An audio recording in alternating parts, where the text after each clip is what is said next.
Salut les amis, j'espère que vous allez bien. On est parti aujourd'hui pour le 14e épisode de cette série spéciale Mercato. Comme d'habitude, on va s'intéresser aux 10 plus grosses informations qui sont tombées sur les toutes dernières heures, grosso modo les 24 dernières heures. Et aujourd'hui, on a beaucoup de Barça, hein. Encore une fois, pas mal d'informations du côté de la Catalogne. On va démarrer donc avec une première information et c'est une très bonne nouvelle pour le Barça, hein, qui longtemps a cru ne pas pouvoir attirer le joueur à cause de négociations compliquées avec Leeds. Et là, il semblerait que le transfert de Rafinha, l'ailier brésilien des Peacocks de Leeds, soit plus qu'imminent en route pour le Barça. Un accord à peu près 70 millions d'euros pour Rafinha. Leeds devrait l'accepter, donc dès lors que le Barça aura proposé cette première offre. C'est Fabrizio Romano, hein, qui annonce tout ça, donc on est tout de même sur une source très fiable. Et donc le Barça, hein, qui aurait devancé toutes les autres équipes qui étaient intéressées, hein, notamment Arsenal, Chelsea, Tottenham dans une moindre mesure. Et ce qui est intéressant aussi dans cette donnée, c'est de savoir que le Barça visiblement va pouvoir poser 70 millions d'euros. Alors la méthode de paiement, on en saura certainement plus. Ça peut être aussi un paiement qui est étalé sur plusieurs années, mais c'est tout de même une donnée importante parce que depuis quelques semaines, on voyait les Catalans en grande difficulté sur ce mercato par rapport à des signatures, et là ils se seraient donc en mesure de pouvoir transmettre 70 millions d'euros. Il est vrai qu'il y a une quinzaine de jours, le Barça a conclu divers accords qui lui ont permis, voilà, d'avoir une certaine rentrée financière. On va enchaîner avec une autre information du côté du FC Barcelone, et là ça va concerner un international français, et ça concerne surtout une prolongation de contrat. C'est une information tout de même importante parce que c'est un feuilleton qui dure déjà depuis très longtemps du côté de Barcelone. On a entendu tout et son contraire depuis de nombreuses semaines, voire de nombreux mois maintenant. On parle évidemment d'Ousmane Dembélé qui est libre de tout contrat depuis une dizaine de jours maintenant, et voilà. Tous les plus grands médias et les grands journalistes mercato sont unanimes depuis 24 heures maintenant. Ousmane va continuer avec le FC Barcelone, il va prolonger son contrat avec le Barça. On parle d'une prolongation de contrat de 2 ans pour Ousmane Dembélé, qui devrait donc être signé cette semaine. Hier, il était de retour à Barcelone, il a été aperçu à l'aéroport, donc voilà, on semble être proche du dénouement de ce dossier, et on peut le dire, Dembélé devrait être un joueur du Barça l'année prochaine, contrat de 2 ans. Et ce qui est intéressant aussi, c'est que visiblement Ousmane Dembélé va voir son salaire être fortement réduit. C'est tout de même fou parce que Moussa Sissoko, son agent, négocie avec le Barça depuis quasiment 1 an pour que son joueur ait une revalorisation salariale. Et au final, le joueur Dembélé va rester, mais il va voir son salaire baisser, hein, comme quoi, voilà, l'agent de Ousmane Dembélé visiblement n'aura pas réussi son coup. Ensuite, on va du côté de l'Angleterre, on va à Londres, et c'est un international français aussi, hein, dont il est question. N'Golo Kanté, Arsenal très intéressé par N'Golo Kanté. Les Gunners croient dur comme fer en leur chance d'engager le milieu de terrain français, parce que N'Golo Kanté n'a plus qu'1 an de contrat avec Chelsea. À l'été 2023, il sera libre de tout contrat. Ce fut une saison difficile, hein, pour N'Golo Kanté, et déjà depuis 2 ans c'est un peu plus compliqué parce que tout simplement c'est un joueur qui a connu beaucoup de pépins physiques, malheureusement. Voilà, pas mal de blessures pour N'Golo Kanté. Bon, ça reste évidemment une valeur sûre, hein. Après voilà, c'est juste l'aspect physique qui cette année a un petit peu pêché, hein, pour le milieu de terrain français. Arsenal très intéressé. Ensuite, on va du côté de Manchester United.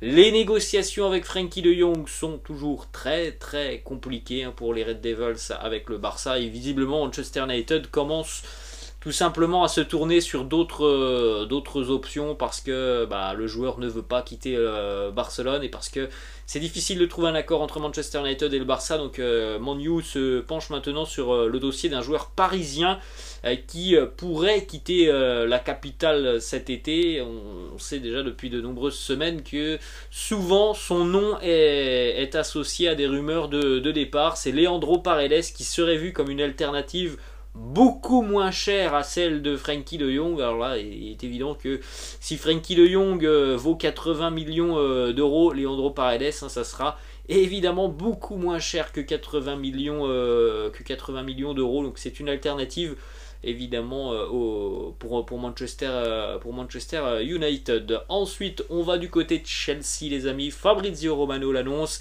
Et là aussi, c'est un petit dossier qui dure depuis un petit mois maintenant. On est sur donc la fin de ce dossier Raheem Sterling, puisque Fabrizio Romano a annoncé hier que Raheem Sterling avait passé donc sa visite médicale avec les Blues de Chelsea et qu'on attendait donc officiellement l'annonce de sa signature avec le club londonien, une signature qui devrait donc permettre à Sterling de s'engager 5 ans avec les Blues de Chelsea, contrat jusqu'en 2027 pour Raheem Sterling, qui aura donc connu Liverpool, Manchester City et Chelsea dans sa carrière. Autre information, les amis, et on est toujours du côté de Chelsea qui se prépare à transmettre une offre d'à peu près 40 millions d'euros au Napoli pour le défenseur international sénégalais Kalidou Koulibaly. Alors ce que l'on sait, c'est que du côté du Napoli, on souhaiterait conserver Kalidou Koulibaly, mais on a déjà écarté une option, c'est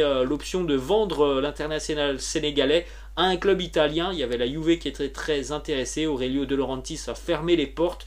Si Koulibaly part, ça sera à l'étranger, il ne partira pas en Italie. Donc Chelsea qui a déjà perdu pas mal de monde dans le secteur défensif, qui s'apprête aussi à perdre vraisemblablement Azpilicueta, voire même Marcos Alonso, a besoin de se renforcer dans le secteur défensif et notamment en charnière avec Christensen et Rudiger qui ont quitté le club.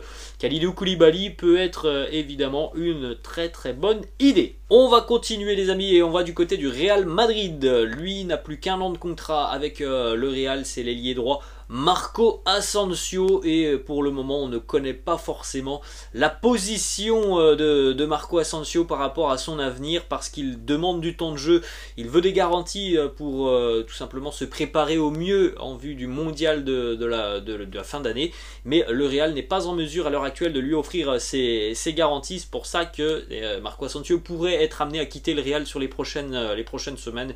Alors il y a des intérêts notamment en Italie, l'AC Milan, la Roma qui sont très intéressés, mais il semblerait que la première offre formelle qui devrait intervenir et devrait donc arriver sur le bureau des dirigeants madrilènes, elle arrive de Premier League et de Newcastle, qui devrait donc offrir 20 millions d'euros au Real pour Marco Asensio.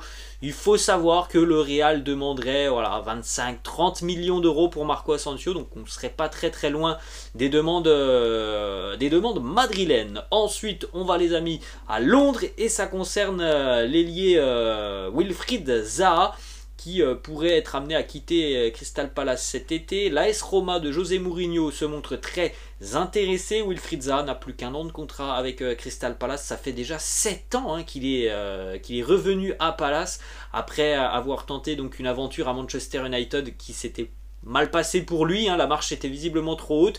Ça reste un joueur de grande qualité, mais on a toujours un doute sur Wilfried Zaha. C'est est-ce qu'il est capable véritablement d'aller dans une équipe qui joue tout simplement le haut de tableau, avec une forte concurrence aussi. Ça, c'est l'éternelle question que l'on se pose sur Wilfried Zaha, parce qu'à Manchester United, ça n'avait pas du tout fonctionné pour lui. Donc évidemment que la Roma, ça peut être un challenge très, très intéressant, mais c'est aussi un changement de championnat, changement de pays, changement de style. Ça fait beaucoup pour Wilfried Zaha, qui n'avait pas réussi sur sa première expérience. Ensuite, on va, les amis, du côté du Bayern Munich, et on s'intéresse à Robert Lewandowski. Alors Robert Lewandowski, il n'a toujours qu'une idée en tête, c'est rejoindre le Barça. On en avait parlé sur la fin de semaine dernière. Le Barça avait transmis une nouvelle offre au Bayern. Cette nouvelle offre a été de nouveau refusé par le Bayern Munich qui demande beaucoup tout simplement pour Robert Lewandowski. Est-ce que le Barça sera en mesure de convaincre le Bayern? Eh bien on n'en a pas la certitude.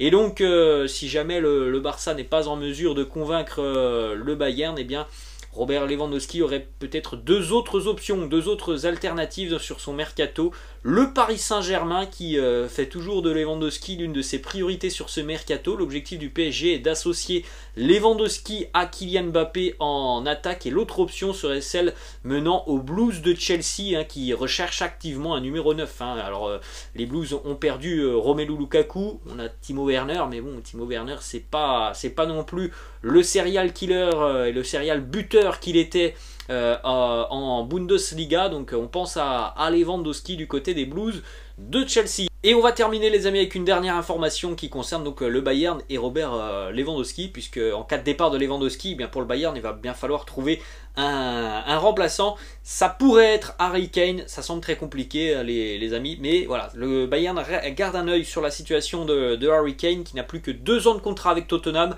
Alors il faut savoir que Tottenham n'est absolument pas vendeur sur le dossier Harry Kane, et il faut savoir que si jamais Harry Kane venait à quitter Tottenham, ça coûterait très cher, puisque sur les précédents mercato, les Spurs avaient refusé des offres de plus de 100 millions d'euros. Donc voilà, ça semble quand même très hypothétique de voir le Bayern se jeter sur le dossier Harry Kane, parce que ça serait, je pense, un montant tellement exorbitant demandé par Daniel Levy, le président des Spurs de Tottenham. Voilà les amis, la fin de cette vidéo. J'espère que ça vous a plu. N'hésitez pas comme d'habitude à lâcher un petit pouce bleu. N'hésitez pas non plus à vous abonner à la chaîne. Moi je vous laisse et je vous dis à demain. Ciao!